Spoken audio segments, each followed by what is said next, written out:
Hello everyone, welcome to a very exciting episode of Greedy Keeps. Today we're going to be discussing a new Korvold list I've been working on. So the name of the deck is Korvold Treasure Storm. And so it's really about going all in on this treasure aspect of Korvold. So I'm sure you've noticed that my list is a bit different than most people's in that it really focuses in on Dockside and treasures. And I decided I would try to create a list that kind of takes that to a 10. So drop the reanimation stuff that isn't Dockside related. Drop Temur Sabertooth and just make the deck like way more all in on manually assembling Dockside. And then replace Temur Sabertooth with Corpse Dance, which is a 3-mana instant that allows you to reanimate the top card of your graveyard, so graveyard order matters, but then you can pay an additional 2, so it has buyback, so what you can do is infinitely loop your Dockside. Additionally, with Aghanim Awakening now existing in the format, we have Aghanim Awakening loops where you have a Viscera Seer, an Eternal Witness, and a Dockside. You Aghanim Awakening the 3 back, you make 6 treasures, you sack Dockside and Eternal Witness, you do that till you draw your whole deck, or if you can make 7 mana, you end up making infinite mana and drawing your deck too. So both of those combos have been out of the deck. What does that mean? Razaketh is out, Viscera Seer's in, Temur Sabertooth's out, Corpse Dance is in. And there's a couple other small changes, I'm pretty sure, but they're mostly just inclusions from the new set, like Jeweled Lotus and Wheel of Misfortune. So let's hop into the deck list. So we will, sorry, I gotta pull up. So here's our first hand. It is a Tinderwall, a Misty Rainforest, an Ad Nauseam, a Swamp, a Wheel of Fortune, a Windswept Heath, and a Verdant Catacombs. This is a pretty good 5 or 6. I think this is not a keepable 7 though, so we're gonna throw this one right back. Prismatic Vista, Autumn's Veil, Necromancy, Nurturing Peatland, Overgrown Tomb, Forbidden Orchard, Command Tower. This is also similarly land heavy, so I don't think we can keep this one. Pretty easy. Throw it away. Let's go to 6. Water Elves, Veil of Summer, Autumn's Veil, Command Tower, Slaughter Pack, Destiny Spinner, Lion's Eye Diamond. So this is our 6. Don't think we can keep this. It does have a turn 2 Korvold, which is like not the worst, but we end up having to sacrifice one of our 2 permanents, so I don't think that's quite good enough. So let's just throw that back. Let's go to 5. All right, Corpse Dance, Dockside Extortionist, Aghanim's Awakening, Mana Crypt, Exotic Ordered Swamp, Wooded Foothills. All right, this hand's insane. So, wow, we're probably gonna drop the Aghanim's Awakening and the Wooded Foothills, I guess. No, we need the Wooded Foothills. It's probably the Swamp. So yeah, we'll keep 2 lands. Dockside, Corpse Dance, Mana Crypt. It's very, very likely we'll be able to play a turn 2 Korvold. We might even be able to play a turn 2 Korvold and then bring back Dockside with Corpse Dance. One thing you do have to worry about, though, is that Corpse Dance exiles Dockside if you don't sack it before the end step. So we can't just like loop it like that, which is like one reason to hold on to Aghanim's Awakening. Maybe we, drop 2 lands. We keep the Aghanim's Awakening. That way we're able to, maybe reanimate it if we just have an absurd amount of mana on turn 3. But I think we're probably just dropping the Aghanim's Awakening and the Swamp and keeping this hand. This is a great 5. Any hand with Dockside is a great 5. So, all right, let's go to a fresh 7. All right, Soul Ring, Dockside, Necro, Nature's Claim, Bayou, and Tomb, Reanimate. Yeah, I think we honestly can probably keep this. There's not like a great target for the Entomb Reanimate in our deck, but I think it's pretty likely we draw into another land, and we can always just kind of like Entombs a dork or something. If we hit the red source, we're just super golden, I think this hand's fine. I mean, like, this is a hand that's like really good on even on turn 3 if we don't really do anything. This hand does demonstrate like why Entomb and Reanimate are not as good in this list. But I think the fact that, like, if Dockside wasn't in this hand, we could just go turn 1 Entomb, turn 2 Reanimate Dockside, and we'd probably do really well. So, Yeah, I mean, this hand's really good. You might not. I mean, yeah, I think you just always keep it and you get greedy. So we might not get there, but I would definitely keep this hand just because you have the Entomb Reanimate as a backup plan. So, all right, for 7. Abrupt Decay, Swamp, Windswept Heath, Crop Rotation, Cabal Ritual, Mana Crypt, Boreal Druid. I think we do keep this one. It just has like, I think it's like grindy, but maybe we don't. This one's definitely close. I think we throw it away, actually. I just don't think we're interested in keeping hands like this in this deck. Crop Rotation plus Cabal Ritual is like really cool if we just had like a tutor, because that means we can really easily set up a Necropotence combo where we Necro for like 30 and we Crop Rotation to get an Immersion Zone and hope we hit a Ritual. So, yeah, I mean, this hand's really close, but I don't think we keep it. Second 7. Destiny Spinner, Simian Spirit Guide, Vampire Tutor, Chrome Mox, Spire Garden, Praetor's Grasp, Venerable Breach.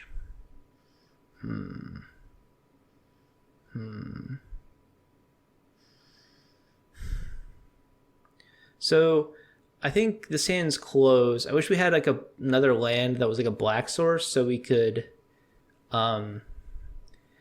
you know, play this Praetor's Grasp. I think we probably exile the Grasp and... Yeah, I think we exile the Grasp and play Vampire Tutor for Dockside. And then we can play the Destiny Spinner and the Dockside on turn 2, I think. Now we need a land, so no, we can't really do that. I guess if we draw a land off the top of our first draw, we can. But honestly, it's not a huge deal. We can also just play Dockside on turn 2 and into a Korvold.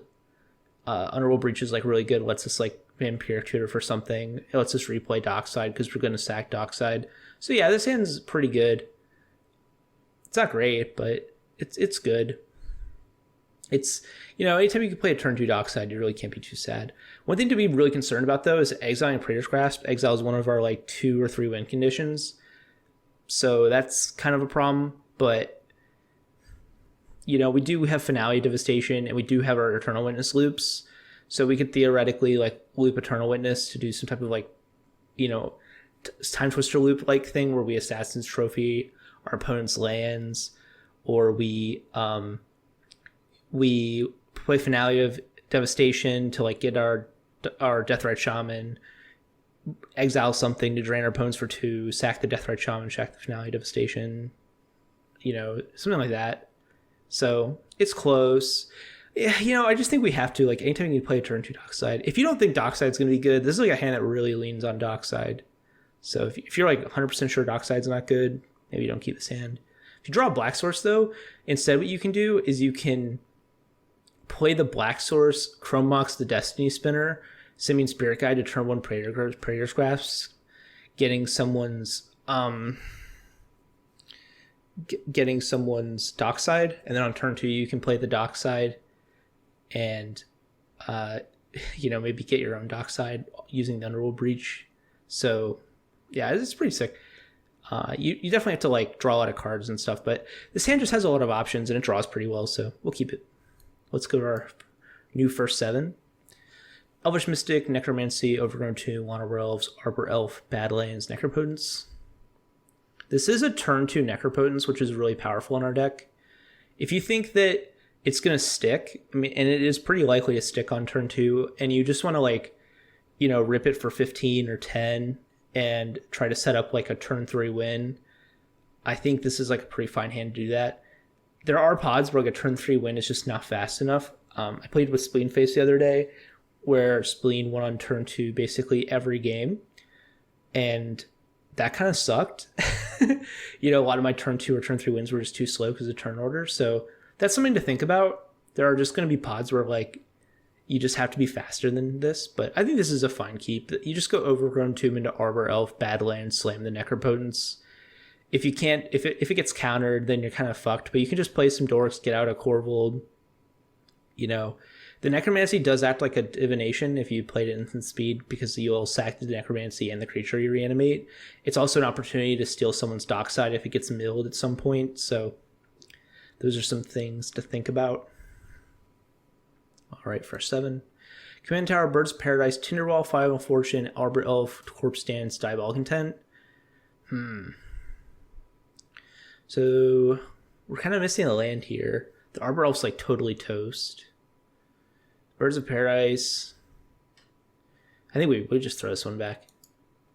Lion's Eye Diamond, Windswept Heath, Swamp, Abrupt Decay, Marsh Flats, Llanowar Elves, Exotic Orchard. Yeah, I think we throw this one back too. Go to 6. Gemstone Caverns, Wooded Foothills, Elvish Spirit Guide, Wishclaw Talisman, Windswept Heath, Ground Tomb, Llanowar Elves. And this is our 6. If we're not in the play, because we're usually not, we can exile a land, have 3 mana. Yeah, I think what we do is we bottom one of our lands, maybe the Ground Tomb. Gemstone Caverns, exile a land, play the land, Wishclaw Talisman. Maybe we bottom a Dork.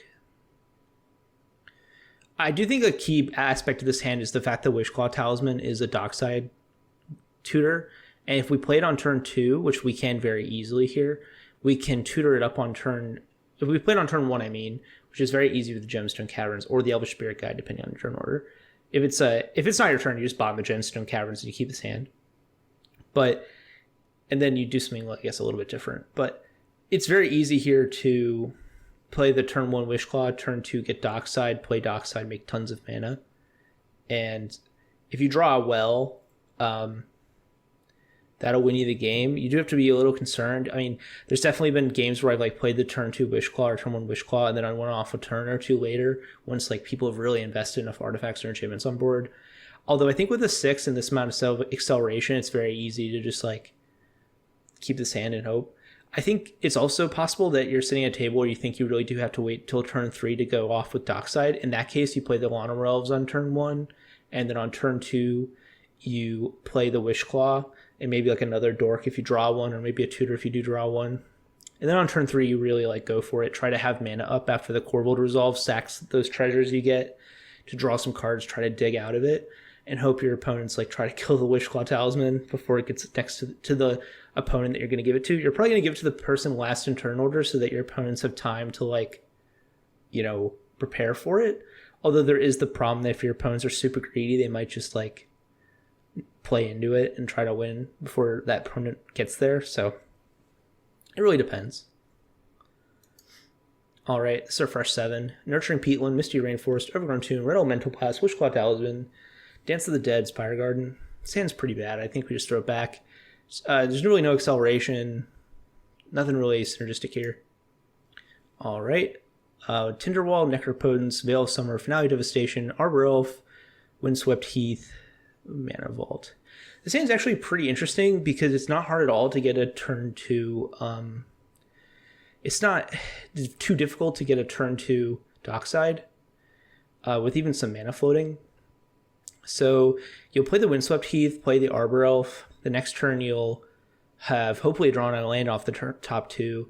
You then, play your Tinderwall, play your Mana Vault, and finale into a Dockside. There's also the possibility you try to go for it on turn 3 with Veil of Summer Protection. And this is where you go Windswept Heath into Arbor Elf. Turn 2, you play the Tinderwall and the Mana Vault. Turn 3, you play the Finale of Devastation. And you get your Dockside, and you'll have, looks like 2 mana floating.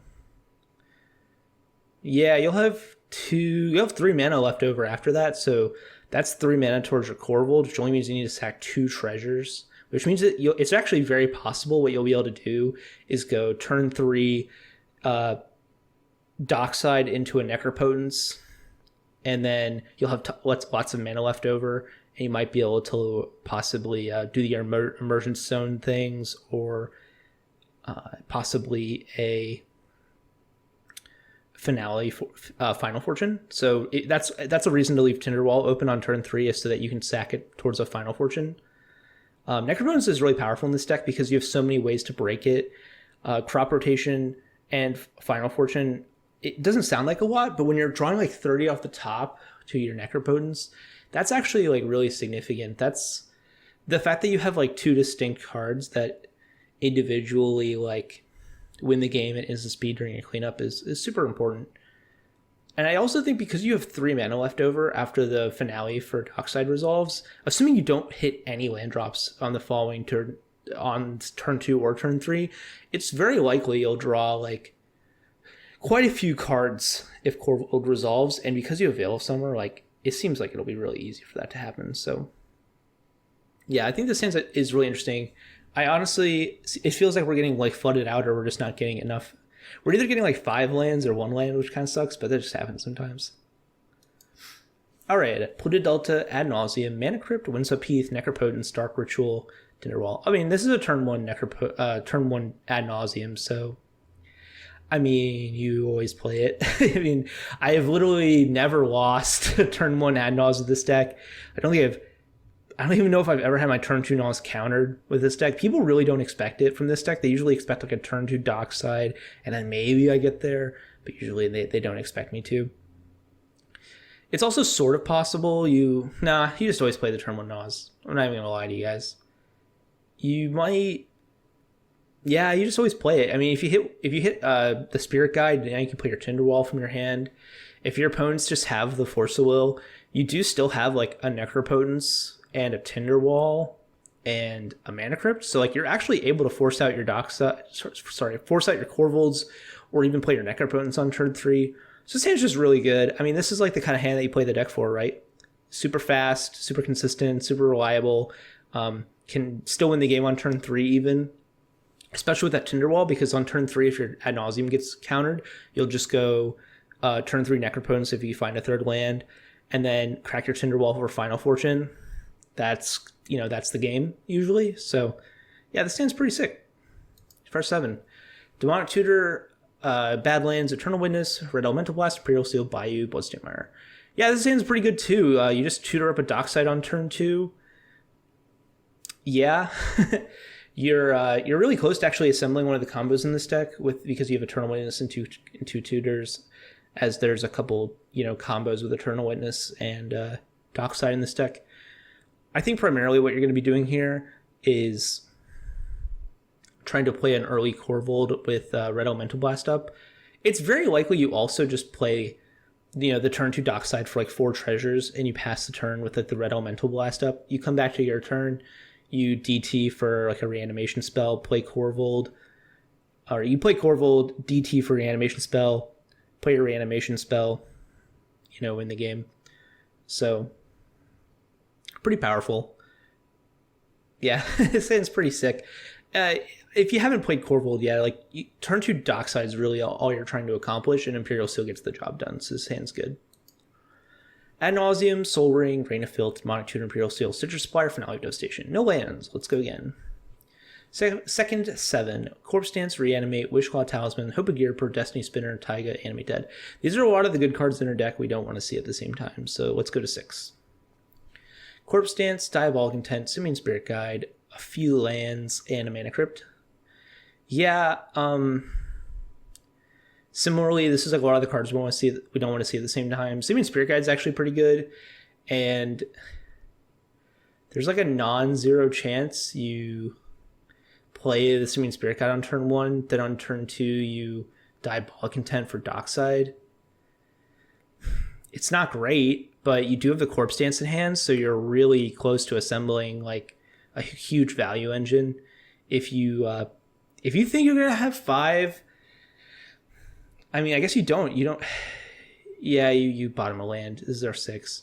I think if you really think you're going to get away with that, maybe... Nah, you don't keep this. I think you just go to 5. Lotus Petal, Worldly Tutor, Exotic Orchard, Squandered Resources, Mana Confluence, Demonic Tutor, Arcane Signet. Yeah, I think what you do is... This is our 5, so I think you just bottom the 2 drops, Squandered Resources and Arcane Signet. What you'll do is you'll just play the Worldly Tutor on turn 1, at the turn before yours, go to your turn. You probably actually do drop the Lotus Petal early, just so your opponents aren't... Actually, you kept a 5, so you don't even need to do that, no. Yeah, you're just going to, Worldly Tutor at the end of turn 1. Your opponents probably saw that you kept a 5. They're probably not too afraid of you. You'll play the Dockside, make a ton of treasures, play your Lotus Petal, hopefully get a Korvold out. If you don't get a Korvold out, that's fine. You now have a Demonic Tutor in your hand, so you can start to figure out what you're going to do from there. I think you have a lot of options here, so this seems like a good hand. A good 5. Again, you'll notice that the hands with this deck are really strong whenever they have some type of 1-mana tutor that can find your Dockside, and then you can play that Dockside on turn 2. So good hand. All right, I think that's going to be the end of it for now. I hope you enjoyed this episode of Greedy Keeps. Sorry it was just me. I wasn't really able to get anyone to hop on with me to do Korvold today, and this is just a deck I wanted to go over. I'm curious what you all think of the changes to the deck. You'll be able to find the deck list in the description. It's not up on the DDB because I haven't submitted it. I'm going to be waiting for, Commander Legends to come out. I haven't really played because of the election in the United States. It's just been so distracting. So, yeah, if you enjoyed the list, drop a like, drop a comment, tell me what you thought. If you are a little confused about Temur Sabertooth and Corpse Dance, I'll be happy to answer any questions you have in the comments. So thanks for checking out this video. I hope you check out our Patreon, our Discord, and our Twitter. We're pretty active on all those places, and I hope you enjoyed a lot of the Commander stuff that's been going on lately. It's been really exciting. Have a nice one. Bye.